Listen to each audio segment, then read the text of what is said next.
พี่น้องเอ๋ยมาเป็นลูกไฟเศรษฐีมันก็ดีไอ้ดอกไปไงบ่อื่นกินบ่อื่นใส่มันบ่ดีอยากเดี๋ยวขึ้นได้เลี้ยงไปยาเถ่าๆสั่งแล้วเอาจบหัวเสาย่างแรงกระจกย่างเสากระจกเฮ็ดอีหยังก็บ่ค่อยตื่นใจมีแต่ใส่กับใส่เขาบอกไม่ตื่นใจจังเนี่ยตามบ่เศร้าตายไปนำของกูซะแม่ยานี่ก็ถือเพิ่นพี่เขาบอกนักว่าลงได้กินเถ่าลูกสะใภ้จะหาหยังคุณย่าหิวข้าวหลายได้หยังกินเนี่ยล่ะลูกหิวข้าวแล้วว่าจังนะคันหิวแล้วก็นั่งตัวได้หยังกินแน่มื้อนี้เลยก็ได้ป่นกับลวกผักแล้วย่าเว้ยป่นอีกแล้วบ่หมู่บ้านกับป่นมื้อนี้กับป่นลาบก้อยช่วยแต่กูบ่เฮ็ดแหน่กูเฮ็ดกับหมูได้นะบ่ไปซื้อเนื้อมาอยากกินลาบก้อยช่วยแต่อยากกินต้มไปยังซั่นเสียทีเขาบ่กินกระโดดป่นน่ะน่ะเอ้าเสียทีก็กินป่นไปได้ดอกยังที่มึงต้องก็บ่ได้นะบ่ได้กินบ่ลงไปย่าจ้าสิไปเบิ่งผิดแน่จักคำบ่ได้ยังว่าบ่กินไปซื้อเนื้อมาก่อนแต่ยังไงอยากลาบเนื้ออยากต้มอยากไก่จุไปยังซั่นคำหนึงก็ว่าสิว่ายังบ่ห้ามเมียก็สิไปเดินนู่นบัดนี้แม่นะกินอีหลีไหมไปเฮ็ดบ้างไหมบ่กินอีหลีบ่จ้ะบ่กินก็ยังว่าบ่กินมึงสิแดกหรือว่าแดกของเขาดีวะอยากสิแดกแซ่บๆไปอยากตัวไปหาสิแดกเด็กกันในพวกบ่อยากสิแดกอยากสิแดกเนี่ยบ่เคยกินจักเที่ยเว้ยอีหยังก็บ่เคยถูกใจจักเที่ยนี่แหมบอกไปเด้อยากสิแดกแซ่บๆก็หาสิแดกเองนู่นน่ะโอ้หายเทื่อละเด้อแม่ก็บอกซะนี่นึงอีหาบ่หยอกนาบ่รู้บ่หยอกอีแม่หันติ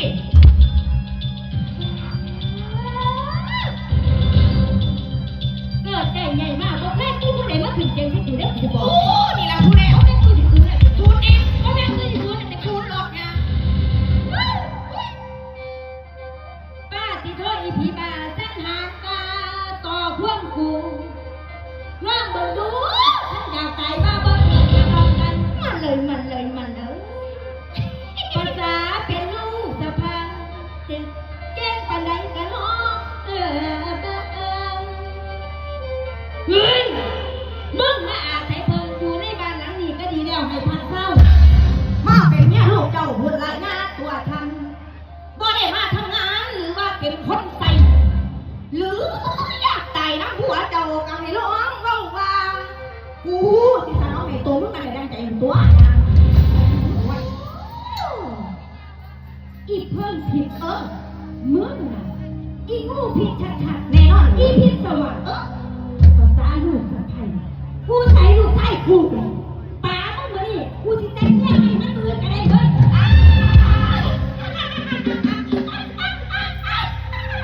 ไปต่อติ๊ก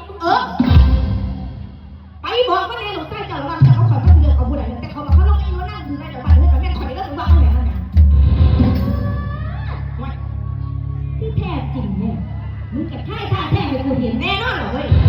กูเนี่ยรู้ว่ามึงเห็นมึงยังผู้ใดที่แม่ยาเนี่ยขอเสียงนะจ้าที่โต๊ะปากลูกไผ่ในเบิ้งเนี่ยขอเสียงนะจ้าดังๆจ้าโอ้ยพี่น้องกูหลายบ่มึงว่าพี่น้องหลายเนาะมาตะลึงกันเหรอปากที่โอ้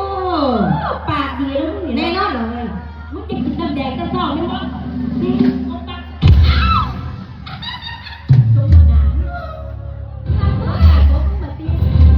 ตีกูไปว่าได้ตั้งตัวแล้วเนาะโธ่ยังแต่พอแม่กูก็ไม่แจ้งตายมึงเป็นกูจะเถื่อนเลยยังกูที่ตีมึงมันจะเป็นยังโอ้เมื่อกี้มึงขอเสียงที่ในงานตีขอเสียงที่ลูกไผ่เนี่ยค่ะพี่น้องคู่บนเราบนเนี่ยโถไก่กันเหรอวะพี่น้องห่วงสองเทียไม่โอ้เขาเห็นตบเธอเดี๋ยวเธอนั่นแบบตีเก่งหลายแบบตีโอ้มึงว่าคุณประกาศตีมึงเหรอวะ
เอา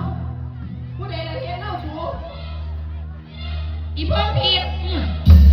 มึงตีไปเอาพ่อเด็ดยัง ไม่รู้ว่าผู้ใดจะมาหาตีผู้เฒ่า เอาอีนี่ตัวกูเรื่องอะไรเนี่ยอยู่นั่นกันหัวคนผู้ใดละตีเล่า เพราะว่าพระเขาลง อุ้ยกูว่าเสียดอก อีนี้ อันนี้เพิ่งผิดตีไม่เอาพ่อบ่พี่น้องเมียนบ่น้ำอีหามึงได้ยินบ่ เอาคือมีต้องบอกทางเนียน แม่นบ่มึงบ่ได้ยินแม่นบ่ แม่ เอา เอา บ่แม่นบ่มันตีบ่เฮ้ยพี่น้องอยู่เด้อ ค่ะ มึงแพ้กูแล้วมึงตีเราเฮ็ดหยัง กูตีค่อยๆ ว่าอีหามึงเอ้ยมานี่รอบหน้ามึงบ่ต้องตี จังไหนสิ ขาแล้วโลด อุ้ยข้าที่ไหนว่าเป็นพักเป็นตายมาบอกเป็นทวนเนี่ย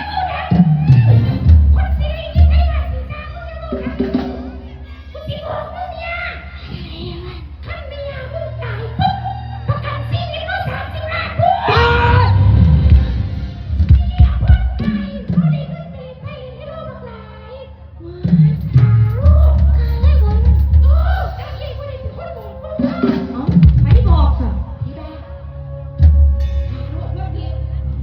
ให้ไม่นอนคืนตอนนั้นเลยมันเรื่อง เอาแต่พอกูมึงก็ตายแล้วภาษาผู้เฒ่าผู้เดียวซึ้งๆบ่กล้าเฮ็ดซั่นบ่ ให้ไม่นอนคืนตอนนั้นมัน บ่ เรื่อง ต้องคืนดอกคาโลด ส่งหัวใจดังแนงเต้นทั้งยาจนสลบประจบหัวทั้งสองถึงว่าเป็นลมบ่เห็นหูลองเบิ่งดูกับข่อยเกิดมาโกงให้คนสาเรื่องลูกไผ่กับแม่ยาพ่อปานหาพ่อผีเป่าบ่มีใด